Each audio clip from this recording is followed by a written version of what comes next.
Bonjour à vous, on se retrouve aujourd'hui, un peu en retard comparé à ce que j'avais prévu, mais pour de bonnes raisons.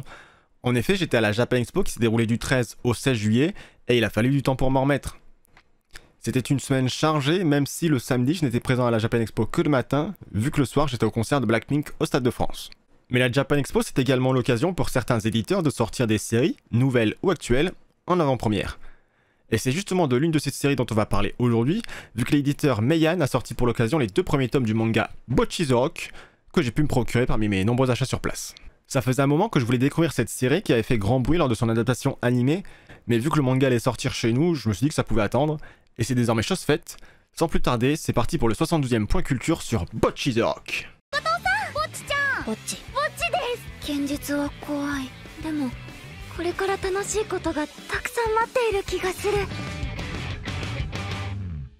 Dans cette œuvre, nous suivons l'histoire d'Itori Goto, qui est d'une timidité extrême et qui veut se faire des amis.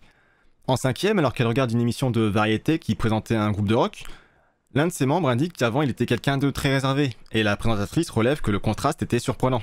Itori s'est reconnue dans cette situation, et elle a désormais un objectif dans la vie, celui d'apprendre la guitare pour faire partie d'un groupe de rock et devenir populaire. C'est ainsi qu'elle entra au lycée, en ayant un bon niveau en guitare vu qu'elle s'est entraînée sans relâche depuis ce jour, mais sans aucun ami. Ses tentatives pour donner aux gens l'envie de l'approcher se sont révélées infructueuses. Les gens étaient intimidés ou ne savaient pas comment interagir avec elle. Par un coup du destin, elle est embarquée par Ichishi Nijika, une lycéenne mais également batteuse dans son groupe de rock, qui est à la recherche d'une guitariste depuis que la sienne lui a fait faux bond pour leur concert aujourd'hui. Impossible de dire non pour Itori qui est embarquée dans cette aventure qui pourrait bien lui permettre à terme de réaliser son rêve.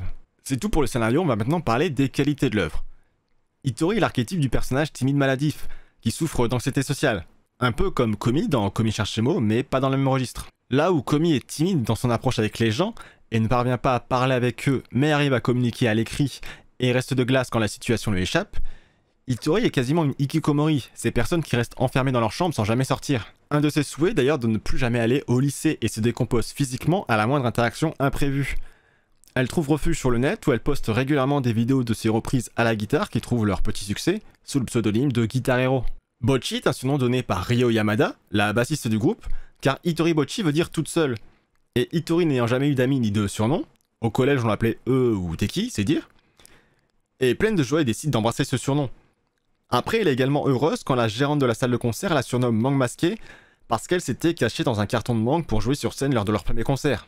Même si l'œuvre est centrée sur Bocchi, en même temps son nom est dans le titre de la série, on aborde quand même tous les membres du groupe et les personnages qui gravitent autour de manière assez touchante. Mais pour en parler plus en détail, je vais devoir aborder la parution du manga et son adaptation animée. Au Japon, le manga est toujours en cours de parution.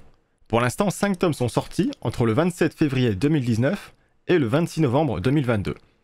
Comme je le disais dans l'introduction, les 2 premiers tomes sont sortis chez nous en avant-première à la Japan Expo, soit du 13 au 16 juillet 2023, mais sortiront normalement le 10 août 2023.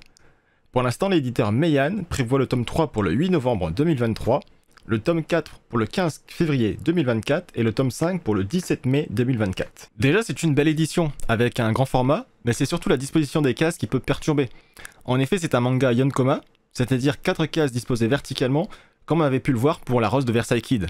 Ainsi, la lecture ne se fait pas de droite à gauche et de haut en bas, mais de colonne droite haut à colonne droite bas, puis de colonne gauche haut à colonne gauche bas. Généralement, c'est un format pour les mangas humoristiques, qui n'est pas souvent édité en France, mais grâce à la popularité de l'anime à sa sortie, il est quand même arrivé jusque chez nous.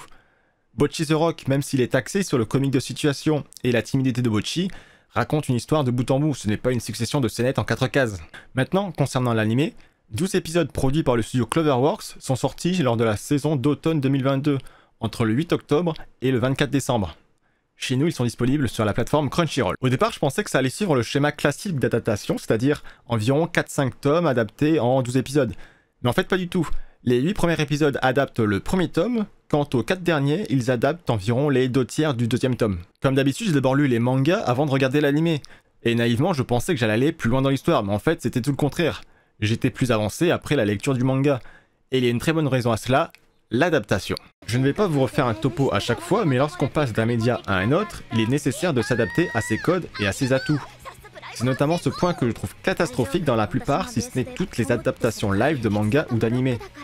Le manga de base, de par sa disposition Yonkoma, permet d'aller à l'essentiel. Il y a peu de cases, mais chaque case a son importance. Si on reprend un peu les termes d'un animé, c'est comme si le manga était composé uniquement des keyframes, et que l'anime, en plus de ces keyframes, nous proposait les intervalles, l'aspect sonore, la continuité et tout ce qui fait un univers cohérent. Les scènes sont amenées, expliquées, rajoutées par moments, mais toujours dans le but d'agrémenter le récit, notamment la relation entre Bocchi et sa famille avec des scènes très touchantes. C'est rare les animés qui prennent autant leur temps et ça se sent dans sa réalisation. L'animé sublime le manga et réussit l'exploit à la fois de nous louper aucun passage important et de rajouter des scènes qui font sens. Je vais par exemple vous montrer une scène dans le manga.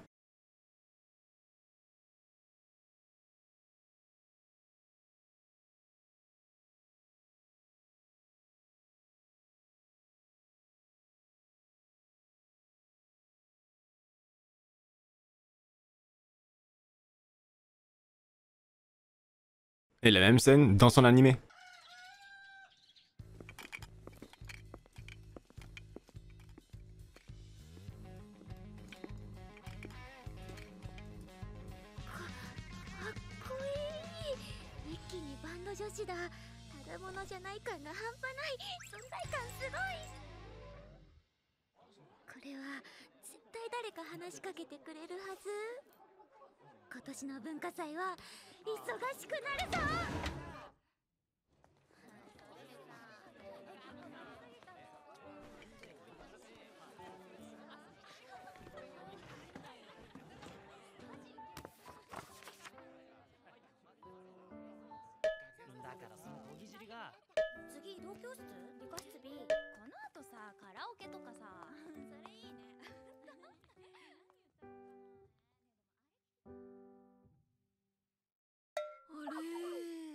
Et je trouve la seiyuu de Bocchi, Aoyama Yoshino, parfaite dans ce rôle, que ce soit dans ses passages de timidité extrême ou lorsqu'elle est dans son monde.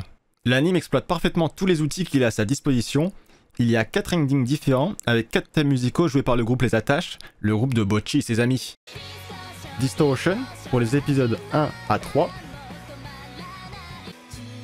Karakara pour les épisodes 4 à 7. Ninaga Warui pour les épisodes 8 à 11. Et Korogaru Iwa Kimi ni Asa ga Furu pour le dernier épisode qui est une cover du groupe Asian Kung Fu Generation, un groupe de rock japonais qui est en activité depuis 1996 et qui est à l'origine, en plus de leur création originale, de génériques d'animés pour des séries comme Naruto, Bleach ou Full Metal Alchemist.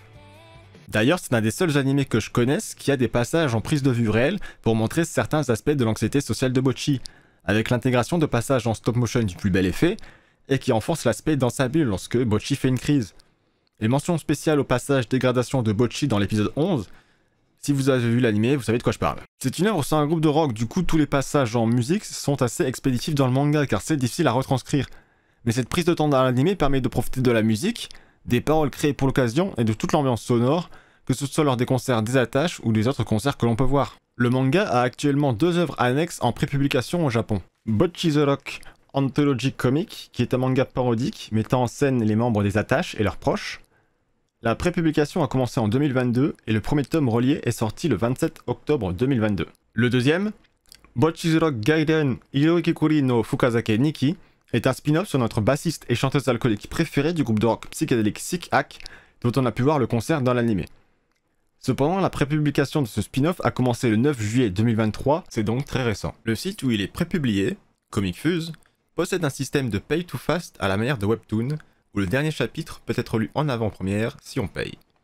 Ainsi, à date de fin juillet 2023, 2 chapitres sont accessibles gratuitement et un 3e est disponible à l'achat. Le 3e chapitre sera accessible à tous le 6 août et le 4e chapitre sortira en avant-première à cette même date. Un film a été annoncé pour le printemps 2024, mais du peu d'informations qu'on a, ce serait juste une compilation des épisodes de l'animé. Et je ne comprends pas trop l'intérêt, parce que si on enlève les openings et les endings, il reste 12 épisodes d'environ 20 minutes, donc je ne suis pas sûr qu'un film de 4 heures fasse mouche. A titre de comparaison, Demon Slayer avait fait l'inverse pour l'arc du Train de l'Infini, qui était d'abord sorti en film avant de sortir en animé. Mais l'anime rajoutait des séquences car il peut prendre le temps, là où un film est beaucoup plus limité et a d'autres contraintes, comme le nombre de séances qu'il peut planifier par jour ou le fait de captiver son public. C'est l'heure de la note et je vais lui attribuer la note de Le Rock c'est la vie sur 20. À la sortie de l'anime en 2022, l'engouement était tel que je pensais que c'était directement un film qui était sorti sur les plateformes de streaming et pas une saison d'anime. Ça faisait partie des choses que je voulais voir depuis un moment, mais je n'avais jamais pris le temps de le faire. Maintenant que c'est fait, je dois dire que je comprends l'engouement qu'il y a eu à son égard l'an dernier, et je suis très content que Meian ait décidé de l'éditer chez nous. Mais étant donné que j'ai obtenu le manga en avant-première à la Japan Expo, l'attente jusqu'à la sortie du prochain tome est d'autant plus grande. Sur ce 72e point culture sur Bocchi the Rock est terminé. J'espère que ça vous aura plu et vous aura donné envie de vous plonger dans l'œuvre. N'hésitez pas à me faire part de vos remarques et critiques constructives, et on se retrouve bientôt pour une prochaine vidéo.